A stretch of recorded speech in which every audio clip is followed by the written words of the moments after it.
We've shown you how to create a setting and how to create a character using the Fate Core rules in our previous videos on this playlist.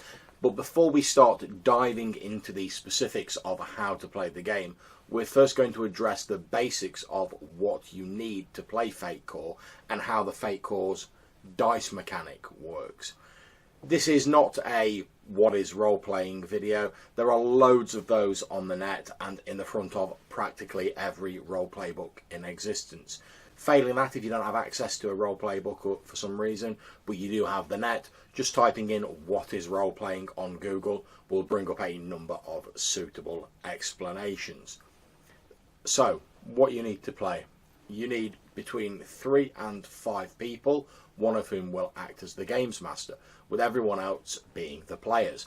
Each player controls a single character and some background elements connected to their character, whilst the GM controls everything else, including the NPCs who populate his world, and is the final arbiter of any alterations or additions that the players wish to make to the campaign world.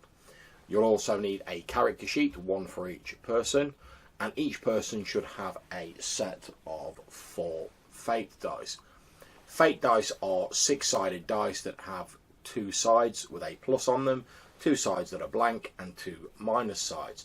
There are official Fate or Fudge dice available in shops. However, if you don't want to splurge money on extra strange dice, there are alternatives. You can buy some blank dice and paint the pluses and minuses on them. You can take some standard white D6 found in almost all board games, paint 2 sides green to correspond to the pluses, 2 sides red for the minuses, and leave 2 white for the blanks. Or you can use a permanent marker on D6 with pips to change the 1 and 5 faces to pluses, the 3 and 2 faces to minuses, and the 6 and 4 faces to zeros to correspond with the blanks. You will also need something to represent fate points, and although it is possible to just record fate points on your sheet, it's more visual and interesting to actually hand over a physical token. There are a number of different things you can use, such as plastic poker chips, miniatures or small models, even spare dice, but just make sure they're a different colour from the ones you're using so they don't get mixed in. As we said earlier, the player has primarily the responsibility of a single character, making decisions for and acting as them, whereas the GM is responsible for the world that the player characters, or PCs, inhabit, along with any non-player characters, or NPCs, that inhabit it with them. One other thing worth mentioning is that everyone should be attempting to work together to tell the most interesting and exciting story they can, whether their characters get on in character or not. It's worth keeping that in mind as a secondary goal, making other people's characters and actions look as cool and awesome as you can. You'll often find this referred to as selling in roleplay circles, and I've done another video on that myself. Selling means responding in an appropriate manner to another PC's actions to help reinforce or sell what has happened. So let's move on to discuss taking action and rolling the dice. There are 4 main actions in Fate Core. These are overcoming an obstacle, creating or unlocking an advantage for a character, attacking someone in a combat, or defending someone in a combat. This may seem like quite a narrow range of actions for a role-playing game. However, appearances are deceptive, and there is a surprising amount of different things that are covered by the umbrella of these actions, and we'll be exploring them in more detail in a later video. When you need to roll dice in Fate, you roll 4 dice. Each plus counts as a +1, each blank counts as a 0, and each minus counts as a -1. So for instance, if I pick up these 4 dice and give them a roll, you can see that I have 2 pluses, I have 1 minus, and a single blank. Now, one of the minuses and pluses effectively cancel each other out, and the blank is worth nothing, which leaves me with my total dice roll result of +1. Your roll will give you a total result of between -4 and +4, although most of them normally fall between -2 and +2. Once you have your total, you add it to any appropriate skill, plus any modifiers you might get from stunts to get your final result.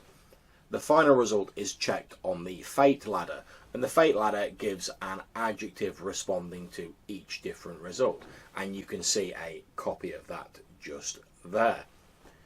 If you are making a test where there is only passive opposition, i.e. an obstacle, something that's in the way but is not actively opposing you, then the GM will just typically tell you what result you need to beat in order to overcome the challenge or progress. Whereas if you're being actively opposed by an NPC, then the NPC might roll as well, with the winner having the highest final total. If the player doesn't succeed on their roll, then they either fail, succeed but with a heavy cost, or something occurs to complicate the outcome. When you beat a roll, or set difficulty, the difference between your opposition and your result is called shifts. I.e., if you equal your opponent's roll, you have 0 shifts. If you beat them by 2, then you have 2 shifts, etc. We now come to talking about fate points, which are a series of tokens, dice, whatever you choose to use, that measure how many fate points you have at a given time. They're one of the most important resources you have in the game, representing a measure of how much influence you have over the flow of plot and storyline to go in your character's favour. You can spend fate points by invoking an aspect. When making a skill roll where an aspect might help you, you spend a fate point, and as long as there's no disagreement that the aspect is valid in the situation, you can choose to either add a +2 to the roll or re-roll it completely. Although please note, you can only use a particular aspect once on a specific roll, but you can use multiple different aspects on the same rolls as long as you have enough fate points.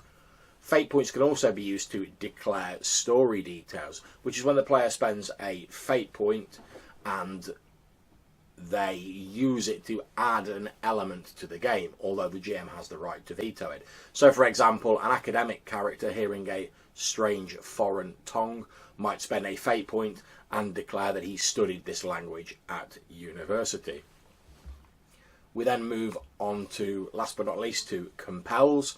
Now often you'll find yourself in a situation where one of your aspects will complicate your character's life in some way. So let's say you've got the aspect of wanted by the law. If you go into any civilized settlement, there is a chance that the law, or whatever law enforcement agency exists in your campaign, will attempt to apprehend you. When this happens, the GM might suggest a potential complication that may arise, and this is called a compel. If you agree to accept the complication, then it plays out as detailed, and you receive a fate point to reward you for helping to advance the plot and keep the game interesting. If, however, you do not wish the compel to take place, then you have to pay a fate point for it not to occur. Players can also suggest compels to each other, and we'll be looking at those in more detail later. So there you go, that's the basics of what you need, and a few of the basic rules that you'll be using an awful lot to play in a Fate core or pretty much any other Fate derived game. I hope you've enjoyed this video and that you find it useful. If you do, please consider clicking on the red dice up there to subscribe to my channel and give this video a thumbs up. If you have any comments, please put them in the comments box down below, or hit me up as always in the Google Plus links. I really do enjoy reading what you write. Thank you very much for watching, and until I see you in the next video, take care and happy gaming.